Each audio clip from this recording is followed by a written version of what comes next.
Hello everyone, in this video I'm going to show a step-by-step tutorial on how to create a Best Buy account. So first we're going to go to the Best Buy app.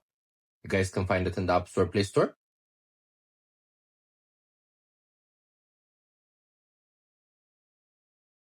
Then here you're going to click on Create Your Free Account section. You're going to click on it. Then here you're going to insert your personal information, your first name, your last name, your email address, as well as your password.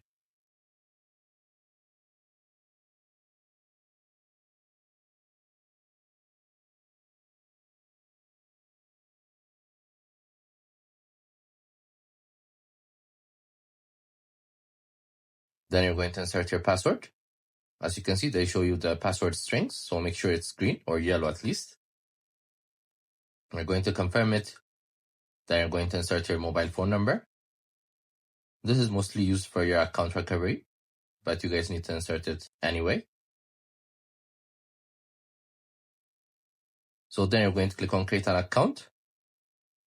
So now your account has been created. You guys could turn on notifications now or skip it for now. Same with location. You guys could enable it now or skip it for later. Same with Bluetooth. So as you can see, this is how we do it. It's a very simple tutorial.